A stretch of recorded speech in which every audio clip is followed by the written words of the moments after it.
자, 지금부터 우리 오늘 배웠던 내용 한번 좀 복습하는 시간, 매일 정리 노트 확인해 보도록 하겠습니다. 자, 1번. 양도 자산의 보유 기간 중 그 자산의 감가상각비, 매입 시 기업회 기준에 따라 발생한 현재 가치 할인 차금 중, 자, 보유 기간 동안 여기 여러분 사업소득의 필요 경비로 산입한 거죠. 그럼 이거 사업소득은 뭐죠, 여러분? 종합소득세죠. 그러면 우리 이미 양도소득세에서 필요 경비를 인정을 하고 있는데 또 종합소득세 계산타 필요경비로 산입한 무슨 공제가 되기 때문에 이중공제가 되기 때문에 이때는 취득가액에 포함된다가 아니라 뭐야 여러분? 취득가에서 뭐죠? 공제한다 이렇게 말을 바꿔야 되는 거죠. 그래서 1번 틀린 말로서 아주 중요합니다 여러분. 그래서 우리 실질 취득가액의 범위를 물어볼 때 출전에 가장 어렵게 물어볼 수 있는 부분 이중공제는 봐줄 수 없다는 거 꼭 체킹해 두시기 바라겠습니다. 2번 자본적 지출액과 양도비 즉 실질 필요 경비가 되는 거죠. 그럼 항상 실질 거래가액은 반드시 뭐가 있어야 돼요 여러분? 증빙 서류가 있어야 됩니다 라고 했었죠. 그래서 그 지출에 관한 증명서를 수치 보관하고 있거나 또는 실제 지출 사실 금융거래 증명서를 통해서 확인되어야 되는 거죠. 그럴 때 한해서만 공제할 수 있다. 맞는 말이 되는 거죠 여러분. 그래서 1번은 틀린 말, 2번은 맞는 말 어렵지 않게 확인할 수 있겠습니다 여러분. 그렇죠? 자, 3번 1세대 1주택 요건을 충족한 고가주택이 과세되는 경우 장기부의 특별공제가 적용되지 아니한다. 자, 아니죠. 1세대 1주택 요건 충족했더라도 무슨 주택이면 고가주택이면 비과세가 적용되지 않고 과세가 되는 거죠. 이때 과세가 되기 때문에 장기부의 특별공제를 적용받을 수 있어 없어? 있죠. 적용되는 거죠 여러분. 그래서 틀린 말이 되는 거죠. 다만 역시 고가주택일 때 무슨 계산한다면 안분 계산한다는 거 꼭 기억해 두셔야죠. 그래서 비과세 요건을 충족한 고가주택은 양도차익과 장기부의 특별공제 안분 계산. 그러나 양도소득 기본제는 전액 공제가 되는 거 알고 계시죠? 자, 4번 장기부의 특별공제 계산 시 소득세법 제97조 사항에 따른 배우자 또는 직계준비소간 증여재산은 2월 과세, 즉 증여 2월 과세가 적용되는 경우는 이때는 증여한 배우자나 직계준비소에 해당 자산을 만나면 취득한 날부터 보유기간을 계산한다. 바로 여기 뭐죠 여러분? 증여 2월 과세 규정이죠. 그래서 증여 2월 과세 규정을 적용하거나 부당행위예산 부인 규정의 증여 후 양도를 정해서는 우리 증여받은 날 기준이 아니라 증여자의 당초 취득을 한다는 거 잊지 마시기 바랍니다 여러분. 그래서 바로 4번은 옳은 말이 되겠습니다 여러분. 꼭 기억해 두셔야 되겠죠.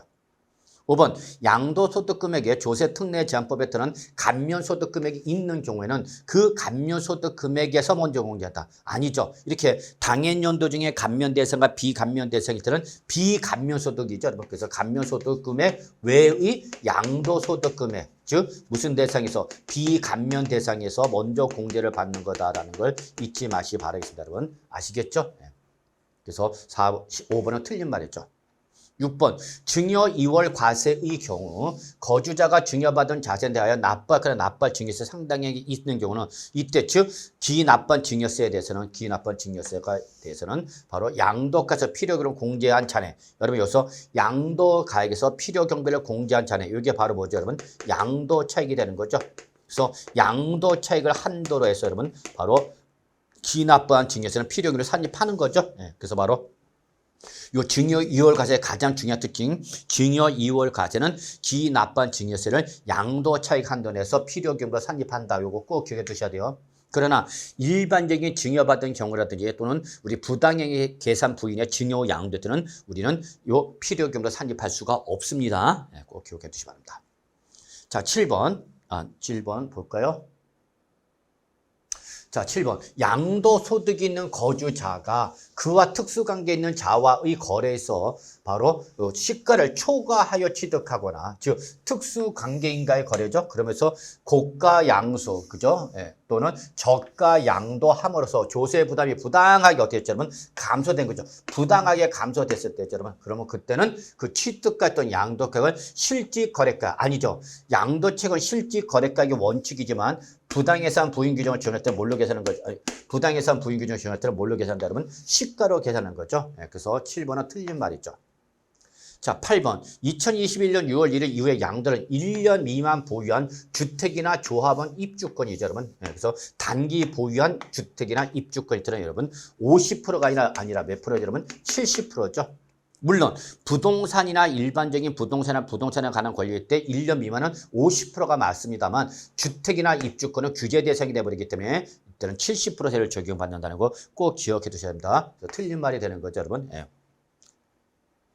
자, 9번. 2023년 5월 15일에 건물을 부담부 증여했죠, 여러분. 이때 2023년 7월 31일까지 양도로 보는 채무인수에 대한 양도소득 과세표준은 납세지 관할 세무서장에게 신고한다. 자, 부담부 증여할 때 예정 신고기는 바로 요 부담부 증여한 달에 속한 달에 말해서 몇 월 이내죠, 여러분? 3월 이내가 돼야 되는 거죠, 3월 이내. 그렇기 때문에 이때 5월 15일 날에 부담부 증여를 했기 때문에 예정 신고기는 7월 말이 아니라 언제죠, 여러분? 8월 말일까지가 되는 거죠, 여러분. 그래서 바로 9번도 틀린 말이 되는 걸 확인할 수 있겠습니다. 자, 10번. 국외 부동산의 양도에 대하여 장기 보유 특별 공제는 적용하지 아니하나 양도소득 기본 공제는 국내 부동산과는 별개로 250만 원까지 공제받을 수 있다. 예, 10번은 여러분 맞는 말이 되겠죠, 여러분. 예, 그래서 여기까지가 우리 매일 정리 노트 내용이 되겠습니다. 여러분 수고하셨습니다.